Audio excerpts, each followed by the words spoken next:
सभी छात्रों का एक बार फिर स्वागत है गणित दर्पण चैनल पे। हम पढ़ेंगे कि 10th क्लास के अंदर स्माइल 3.0 के अंतर्गत 5 अगस्त को क्या भेजा गया है उसका पूरा सॉल्यूशन। तो यहाँ पे देखिए क्लास 10th लिखा हुआ है, दिनांक आप लिख लेना 5 अगस्त 2021। ठीक है, विषय गणित है और अध्याय आपके फर्स्ट वास्तविक संख्या वाला जो पार्ट है उससे संबंधित आपको टॉपिक दिया हुआ है अंक गणित की आधारभूत प्रमेय। इससे संबंधित आपको 5 टोटल प्रश्न दे रखे हैं, पहला, दूसरा, तीसरा, चौथा और पांचवा। ठीक है, एक एक करके सभी प्रश्नों को करेंगे सॉल्व। और यहाँ पे अगर सिर्फ उत्तर ही अगर मुझे बताना है तो मैं सिर्फ 2 मिनट के अंदर इस वीडियो को कंप्लीट कर सकता हूँ, परंतु आपके उत्तर से मतलब नहीं है, आपको पूरा सॉल्यूशन आना चाहिए, यानी हर प्रश्नों को हल करना आना चाहिए, तभी आप एग्जाम के अंदर इसका आसानी से जवाब दे पाएंगे।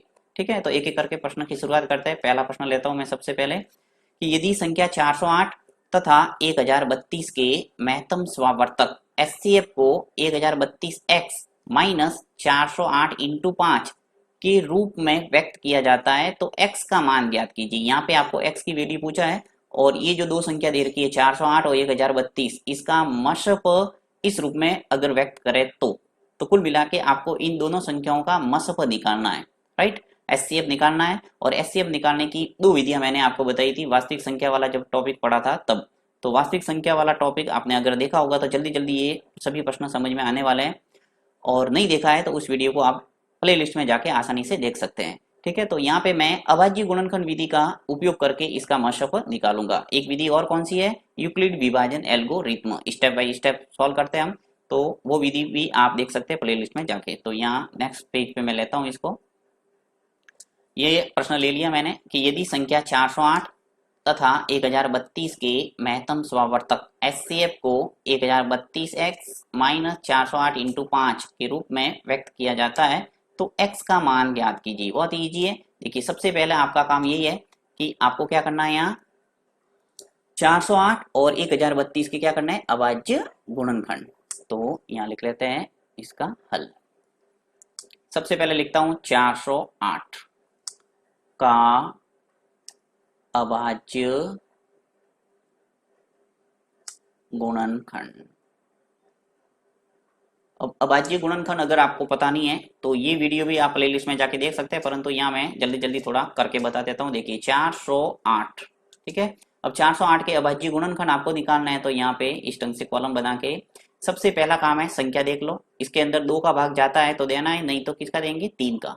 ठीक है, तो यहाँ पे देखिए 408 है, अब 408 के अंदर इजीली आपके 2 का भाग जाएगा क्योंकि सम संख्या है। जैसे ही 2 का भाग देंगे कितनी बार चला जाएगा, 204 बार। 2 का भाग देने का मतलब क्या होता है, किसी संख्या को आधा करना, राइट।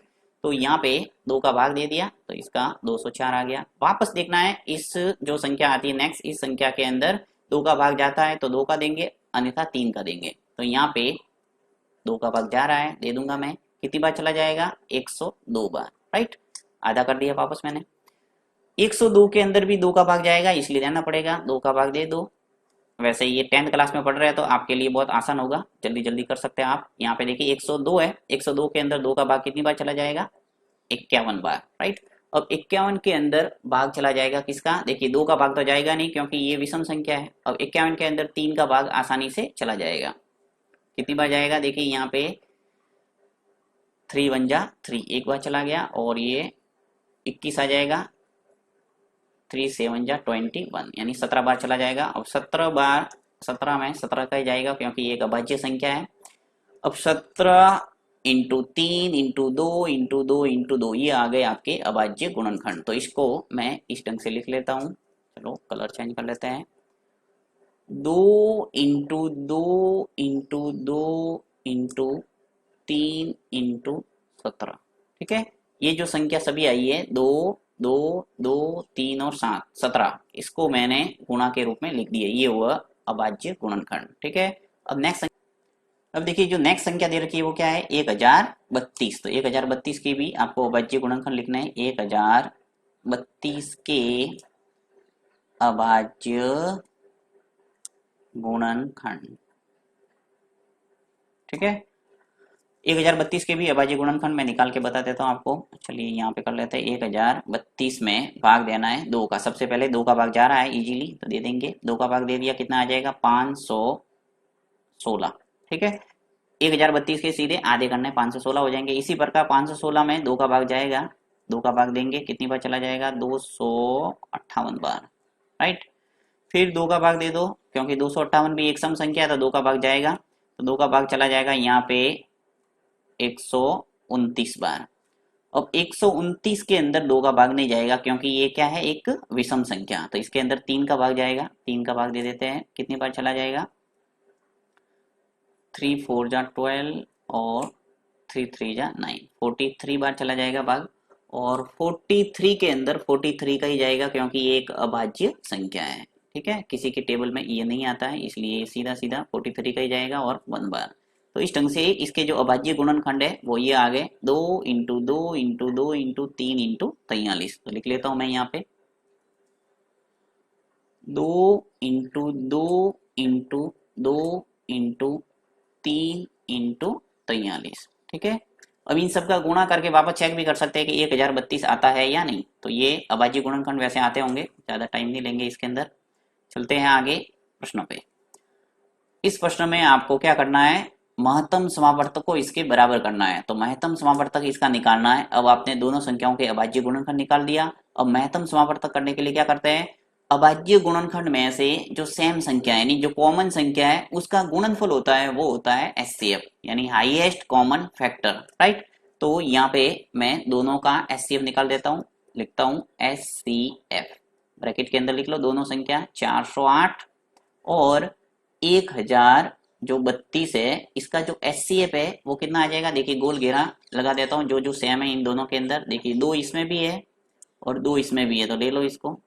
फिर 2 और है और यहाँ पर भी 2 नजर आ रहा है, और 2 मुझे नजर आ रहा है यहाँ पे ये और ये, और 3 इसमें भी है और इसमें भी है, जो जो सेम है। अब देखिए 17 इसके अंदर है परंतु इस अभाज्य गुणनखंड के अंदर नहीं है, 43 इसके अंदर है परंतु इसके अंदर नहीं है, तो ये काम का नहीं है। एचसीएफ के लिए हमेशा क्या करना है, आपको कॉमन फैक्टर लेना है। तो यहाँ पे एक तो 2 है कॉमन, एक और 2 है, एक और 2 है, 3 तो 2 है और एक है 3, इन सब का कर दो गुणा। तो देखिए 2 इंटू 2 इंटू 2 इंटू 3 करेंगे तो हमारे आ जाएगा 24। 2 इंटू 2 कितने हो गए, 4, 4 इंटू 2 8 और 8 दिया 24, 24 हो गए। 408 और 1032 के 24 आ गए हमारे मसप यानी एचसीएफ आ गया। अब ये कह रहा क्या है, वापस में पढ़ता हूँ प्रश्न। देखिए यदि संख्या 408 और 1032 के महत्तम समावर्तक एचसीएफ को 1032x माइनस 408 इंटू 5 के रूप में व्यक्त किया जाता है तो x का मान ज्ञात कीजिए। अब x का मान ज्ञात करना है जब ये जो 24 है मसप इसके रूप में व्यक्त किया जाता है। तो यहाँ पे प्रश्नानुसार सीधा लिख लो, प्रश्न अनुसार। प्रश्न कह रहा है कि जो 1032 है x माइनस 408 इंटू 5 इसको व्यक्त करते हैं इसके मसपक के रूप में। तो यहाँ पे बराबर कर दो 24 के, यानी जो एचसीएफ निकाला उसको बराबर करना है इसके।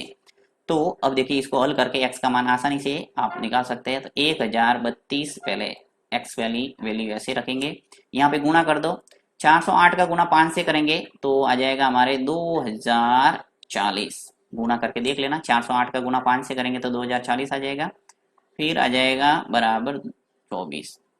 तो देखिए अब 1000 जो 32x है माइनस 2040 है, इसको पक्षांतर करके हम राइट हैंड साइड में लेके जाएंगे। 1032x इसको इधर ही रखा, माइनस 2040 है, इसको पक्षांतर करके राइट हैंड साइड में लेके जाते हैं तो 24 प्लस हो जाएगा 2040। माइनस वाली राशि जब चेंज होती है, पक्षांतर होती है, तो वो चिन्ह है वो बदल जाता है प्लस के रूप में, राइट। अब 1032x बराबर इन दोनों को जोड़ दो, 24 और 2040 है, इनको जोड़ेंगे तो आ जाएगा 2067, ठीक है। आगे बढ़ते हैं, 1032x बराबर अपने हैं 2067। अब मुझे x की वैल्यू निकालना है तो x का मान कितना आ जाएगा, देखिए 2067 है, इसके अंदर भाग चला जाएगा 1032 का, 1032। अब देखिए जस्ट डबल है, 1032 का डबल है 2067, यानी सीधा सीधा 2 बार भाग चला जाएगा इसके अंदर। तो यानी इसके अंदर भाग देंगे तो x का मान आ जाएगा अपने पास 2, यानी 1032 से ये 2067 है वो कितनी बार कट रहा है, 2 बार।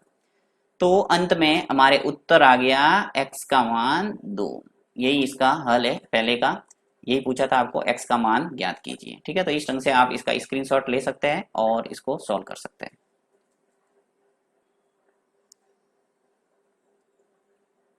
नेक्स्ट दूसरा प्रश्न है कि अंक गणित की आधारभूत प्रमेय का कथन लिखिए। बहुत ही सरल है, अंक गणित की आधारभूत प्रमेय का कथन, तो मैं लिख के बता देता हूं। अंक गणित की आधारभूत प्रमेय का कथन है कि प्रत्येक भाज्य संख्या को प्रत्येक भाज्य संख्या को अभाज्य संख्या प्रत्येक भाज्य संख्या को अभाज्य संख्या के गुणनखंड के रूप में व्यक्त किया जा सकता है। यही है अंक गणित की आधारभूत प्रमेय का कथन। प्रत्येक भाज्य संख्या को अभाज्य संख्या के गुणनखंड के रूप में व्यक्त किया जा सकता है। और लिख सकते हैं ये गुणनखंड अद्वितीय होता है, यानी ऐसा कोई दूसरा आपको नहीं मिलेगा, तथा ये गुणनखंड अद्वितीय होता है।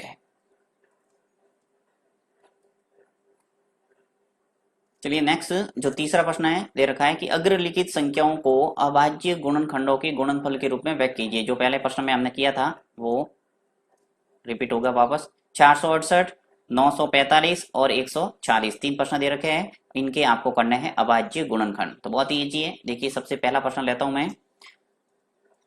फर्स्ट 468 पहले मैं लिख लेता हूं। पहले प्रश्न को अच्छे ढंग से समझते हैं, उसके बाद में आप इजीली कर पाएंगे दूसरे और थर्ड को। देखिए 468, इसके अंदर आपको सबसे पहले 2 का भाग देना है। तो 2 का भाग देंगे, कितनी बार चला जाएगा? 2, 3 और 4। 2 का भाग देने का मतलब होता है क्या? आधा करना, किसी भी संख्या को आधा। तो 2 का भाग दे दिया 468 के अंदर, 234 बार चला गया। वापस 2 का भाग जा रहा है, इसलिए देंगे, कितनी बार चला जाएगा? 117 बार। अब 117 के अंदर किसका भाग जाएगा? देखिए 2 का भाग तो जाएगा नहीं क्योंकि ये विषम संख्या है। 3 का भाग इजीली चला जाएगा, 3 का भाग दे देंगे यहाँ पे 3 का भाग देंगे, कितनी बार चला जाएगा? यहाँ 3 का भाग चला जाएगा 39 बार। 3 तिया 9 और आ जाएगा 9 तिया 27, यानी 39 बार। 39 में किसका भाग जाएगा? सीधा वापस चला जाएगा 3 का, राइट। 3 का भाग चला जाएगा 39 के अंदर 13 बार, और 13 में 13 का जाएगा 1 बार। तो इस ढंग से आपके जो 468 है के अभाज्य गुणनखंड, इस ढंग से लिखना है, अभाज्य गुणनखंड क्या हो जाएंगे यहाँ पे? 468 के अभाज्य गुणनखंड देखिए 2, ये 2 इंटू 2 इंटू 2 इंटू 3 इंटू 13 करना है सीधा। तो 2 इंटू 2 इंटू 3 इंटू 3 इंटू 13, ये हो गया इसका पहले का आंसर। यानी 468 के जो अभाज्य गुणनखंड है वो इस ढंग से आप लिख सकते हैं। नेक्स्ट प्रश्न है 945। तो 945 के अभाज्य गुणनखंड, अब मैं जल्दी से आपको सीधा लिख के बता देता हूं। आपने सीख लिया है कि किस ढंग से अभाज्य गुणनखंड निकालना है। यदि फिर भी कोई डाउट है तो इससे संबंधित अलग से एक वीडियो है जो अंत में मैं दे दूंगा, आप उस वीडियो को देख लेना, ताकि आपके अभाज्य गुणनखंड से संबंधित हर डाउट है वो क्लियर हो जाएगा। तो 945 के जो अभाज्य गुणनखंड है वो हो जाएगा 3 इंटू 3 इंटू 3 इंटू 5 इंटू 7। आप गुणा करके वापस देख सकते हैं, 945 आ जाएगा, राइट। इसी प्रकार 140 के अभाज्य गुणनखंड करना है, अभाज्य गुणनखंड, ठीक है। तो यहाँ पे 140 के जो अभाज्य गुणनखंड है वो आ जाएगा 2 into 2 into 5 into 7, 2 into 2 into 5 into 7। गुणा करके वापस चेक कर सकते हैं, देखिए गुणा करके देखते हैं। 2 इंटू 2 कितने हुए? 4। अब 4 इंटू 5 कितने हुए? 20, और 20 का गुणा 7 से करेंगे तो क्या आ जाएगा? 140। तो ये हुए इनके अभाज्य गुणनखंड। नेक्स्ट आगे बढ़ते हैं चौथे प्रश्न पे। नेक्स्ट जो चौथा प्रश्न है वो दे रखा है कि अभाज्य गुणनखंड विधि द्वारा निम्नलिखित पूर्णांकों का महत्तम समावर्तक एवं लघुत्तम समावर्तक ज्ञात कीजिए। यानी एचसीएफ और एलसीएम दोनों पूछा है, पहला और दूसरा प्रश्न, दो प्रश्न दे रखे हैं। चलिए नेक्स्ट पेज पे लेता हूं मैं इसको।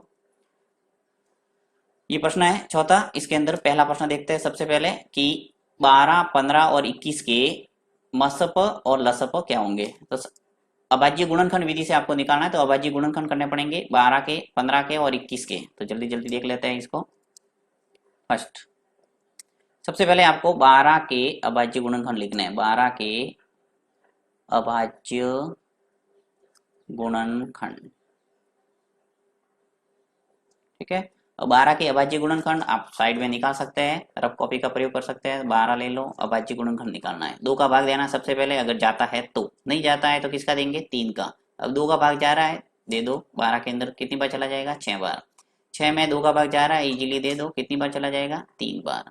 और 3 में 3 का ही जाएगा, दे दिया 1 बार। तो इस ढंग से आपके अभाज्य गुणनखंड है वो हो गए 2 इंटू 2 इंटू 3, ठीक है। ये आपको लिखना है 2 इंटू 2 इंटू 3।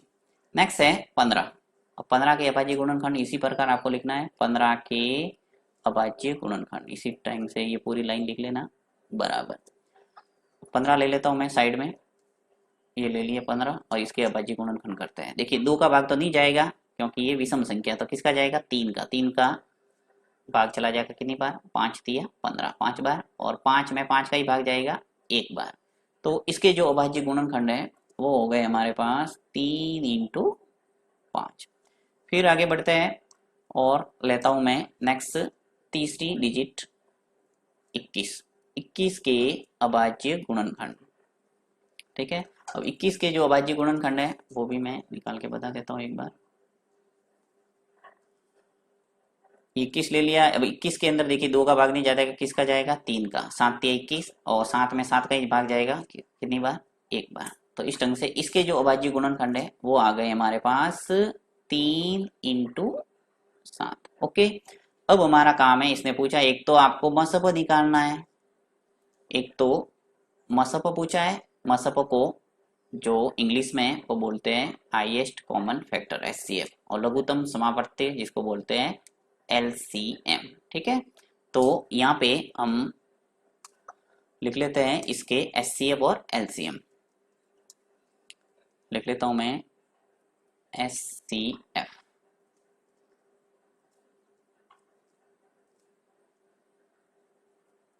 बारह, 15 और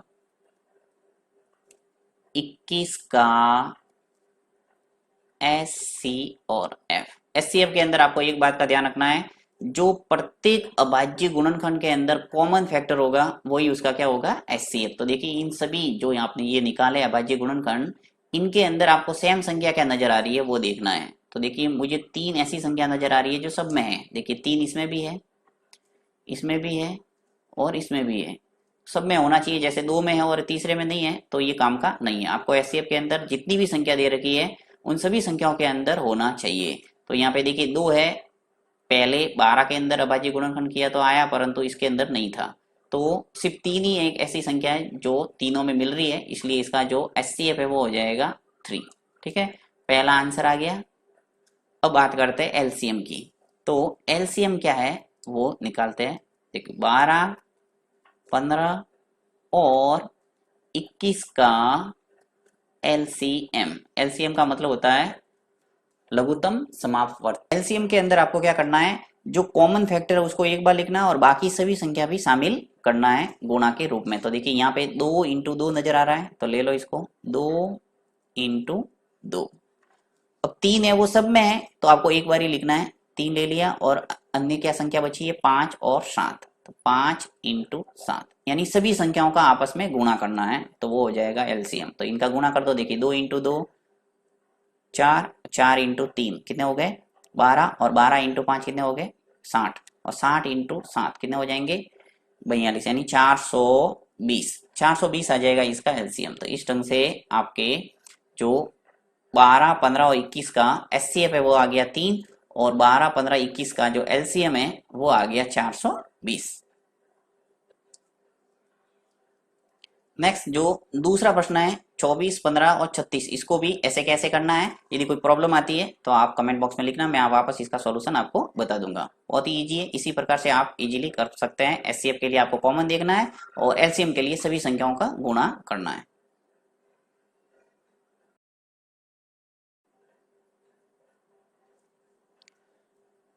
चलिए नेक्स्ट करते हैं पांचवा प्रश्न। पांचवा क्या दे रखा है कि किसी खेल के मैदान के वृत्ताकार पथ पर मैदान का एक चक्कर पूरा करने में रमन को 18 मिनट लगते हैं, जबकि इसी वृत्ताकार पथ पर मैदान का एक चक्कर पूरा करने में अनुप्रिया को 12 मिनट लगते हैं।